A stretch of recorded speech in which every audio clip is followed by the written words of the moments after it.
മമ്മൂട്ടിയും മോഹൻലാലും ഉൾപ്പെടെയുള്ളവർ അവിടെ എത്തി. ഏറെ നേരം അദ്ദേഹത്തിൻ്റെ സമയം ചെലവിട്ടാണ് അവർ രണ്ടുപേരും മടങ്ങിയത്. നേരത്തെ കണ്ടനാട്ടെ വസതിയിലേക്കും മമ്മൂട്ടി ഭാര്യയ്ക്കൊപ്പം എത്തിയിരുന്നു. ഇപ്പോൾ അവർ മടങ്ങിയിരിക്കുന്നു. മുഖ്യമന്ത്രിയും വന്ന് മടങ്ങി. സുരേഷ് ഗോപി ഉൾപ്പെടെയുള്ളവർ എത്തും എന്ന വിവരമുണ്ട്. അതുകൊണ്ട് തന്നെ പൊതുദർശനം അവിടെ 4 മണിവരെ നീണ്ടുപോകും എന്നതാണ് ഇപ്പോൾ നമ്മൾ മനസ്സിലാക്കുന്നത്. ആജ്ഞ രവീന്ദ്രൻ തുടരുന്നുണ്ട്. 4 മണിവരെ പൊതുദർശനം നീളുമെന്നാണ് മനസ്സിലാക്കുന്നത്. മുഖ്യമന്ത്രി ഉൾപ്പെടെയുള്ള ആളുകളൊക്കെ പുറമെ കഴിഞ്ഞു. മോഹൻലാൽ, മമ്മൂട്ടി സംവിധായകർ കമൽ അല്പനന്ദത്തിന് പറയാം ശ്രീനിവാസൻ, കമൽ, കൂട്ടുകെട്ട്, അതുപോലെ ശ്രീനിവാസൻ മന്ത്രി പടത്തിട്ട് തുടങ്ങിയ ഒരു ശ്രീനിവാസൻ പ്രിയദർശൻ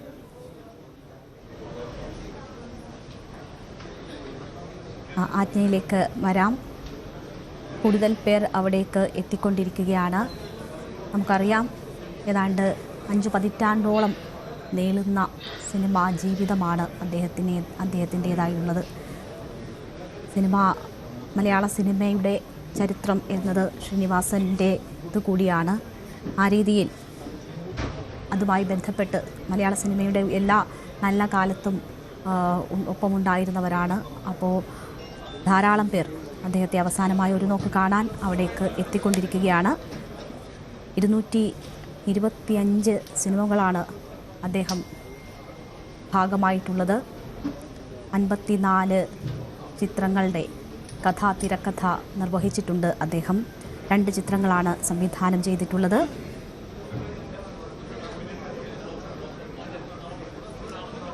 സാധാരണക്കാരുടെ ജീവിതങ്ങളെ, ആ ജീവിത യാഥാർത്ഥ്യങ്ങളെ അസാധാരണമായ മിഴിവോടുകൂടി, നർമ്മത്തിൻ്റെ അകമ്പടിയോടുകൂടി അഭ്രപാളികളിൽ എത്തിച്ചു എന്നതാണ് അദ്ദേഹത്തിൻ്റെ ഏറ്റവും വലിയ സംഭാവന എന്ന് തന്നെ നമുക്ക് പറയാം. അത് ആ സിനിമകളുടെ സാമൂഹിക പ്രസക്തി നഷ്ടപ്പെട്ടിട്ടില്ല. അത് ഇപ്പോഴും അതുപോലെ തന്നെ നിൽക്കുന്നു എന്നതും വളരെ പ്രസക്തമാണ്. കാലങ്ങൾക്ക് മുന്നേ സഞ്ചരിച്ച കലാകാരൻ എന്ന് വേണമെങ്കിൽ മലയാളത്തിൻ്റെ ശ്രീനിയെ നമുക്ക് അടയാളപ്പെടുത്താം. എന്നാൽ അതിലൊക്കെയും നർമ്മത്തിൻ്റെ മേമ്പൊടി അദ്ദേഹം ചാർത്തിയിട്ടുണ്ട്. ഏതൊരു സാധാരണക്കാരനും അവരെ ആ കഥാപാത്രങ്ങളിലൂടെ ഓർത്തെടുക്കാൻ കഴിയുന്ന സാഹചര്യം സൃഷ്ടിച്ചു എന്നതാണ് ശ്രീനിവാസൻ എന്ന തിരക്കഥാകൃത്തിൻ്റെ വിജയം. 1956 ഏപ്രിൽ 4-നാണ് തലശ്ശേരിക്കടുത്തുള്ള പാട്യത്ത് ശ്രീനിവാസൻ്റെ ജനനം. മട്ടന്നൂർ പഴശ്ശിരാജ NSS കോളേജിൽ നിന്നാണ് ബിരുദം. അതിനുശേഷം മദ്രാസ് ഫിലിം ഇൻസ്റ്റിറ്റ്യൂട്ടിൽ നിന്നാണ് ചലച്ചിത്രാഭിനയത്തിൽ പരിശീലനം നേടിയത്.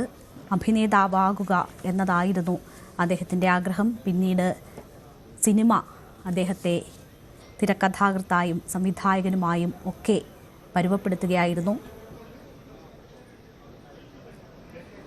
ശ്രീനിവാസൻ ഇനി നമുക്കൊപ്പം ഇല്ല എന്നത് തന്നെ ഞെട്ടിച്ചു എന്നതാണ് അദ്ദേഹത്തിൻ്റെ സഹപാഠിയും സുഹൃത്തുമായ രജനീകാന്ത് ഉൾപ്പെടെയുള്ളവർ അദ്ദേഹത്തെ അനുസ്മരിച്ചുകൊണ്ട് പറഞ്ഞത്. ചെന്നൈയിലെ അടയാർ ഫിലിം ഇൻസ്റ്റിറ്റ്യൂട്ടിൽ ഒന്നിച്ചു പഠിച്ചവരായിരുന്നു ശ്രീനിവാസനും രജനീകാന്തും. അദ്ദേഹത്തിൻ്റെ വിയോഗത്തിൽ വലിയ ദുഃഖം രേഖപ്പെടുത്തിക്കൊണ്ടാണ് രജനീകാന്തിൻ്റെ ശബ്ദ സന്ദേശം നമ്മൾക്ക് ലഭിച്ചിരിക്കുന്നത്. അങ്ങനെ സിനിമാ മേഖലയിലെ വലിയ സൗഹൃദങ്ങൾക്ക്, സുഹൃത്ത് ബന്ധങ്ങൾക്കുടമയായ വ്യക്തി കൂടിയാണ് നമ്മെ വിട്ടുപിരിയുന്നത്. ഇപ്പോൾ ഡാനി പോൾ അവിടെ നിന്ന് ചേരുന്നു നമുക്കൊപ്പം. ഡാനി, ടൗൺ ഹാളിലെ പൊതുദർശനം 4 മണിവരെ ഉണ്ടാകുമെന്നതാണ് മനസ്സിലാക്കുന്നത്. ഇപ്പോഴും അവിടേക്ക് ആളുകൾ എത്തിക്കൊണ്ടിരിക്കുകയാണോ? സുരേഷ് ഗോപി ഉൾപ്പെടെ എത്തും എന്നതിനെ തുടർന്നാണ് 4 മണിവരെ പൊതുദർശനം നീട്ടാൻ തീരുമാനിച്ചതെന്ന് അറിയുന്നു. എന്താണ് നമുക്ക് അവിടെ നിന്ന് ലഭിക്കുന്ന വിവരങ്ങൾ?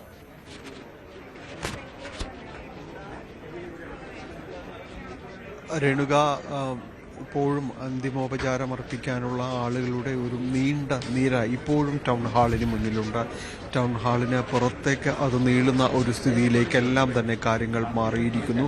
നിരവധി പേരാണ് അദ്ദേഹത്തെ അന്തിമോപചാരം അർപ്പിക്കാൻ അവസാന നോക്ക് കണ്ട യാത്രയയപ്പ് നൽകുവാനായിട്ട് ഇവിടെ കാത്തു നിൽക്കുന്നത്. അതിൽ പ്രശസ്തരും അപ്രശസ്തരുമായി നിരവധി പേർ കടന്നു വരുന്നു.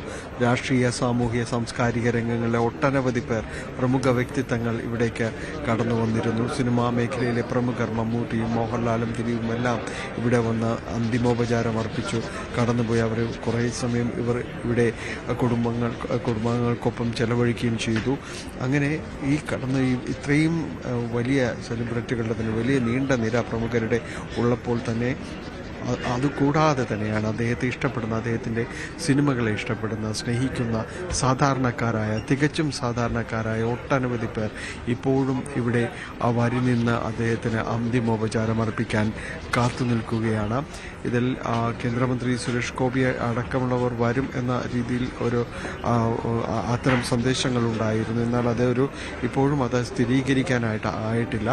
ഇങ്ങനെ ഈ സമയം നീണ്ടുപോകുന്നത് തീർച്ചയായും ആളുകൾ കൂടുതലുള്ളത് കൊണ്ട് തന്നെയാണ്. ഇപ്പോൾ 3 മണി എന്ന സമയം പിന്നിട്ടിരിക്കുന്നു. അത് ഒരുപക്ഷെ 4 മണിയോടെ എങ്കിലും ഇവിടെ നിന്ന് വീട്ടിലേക്ക് കൊണ്ടുപോകണമെന്ന ഒരു തീരുമാനമാണ് ഉള്ളതെന്നാണ് മനസ്സിലാക്കാൻ സാധിക്കുന്നത്.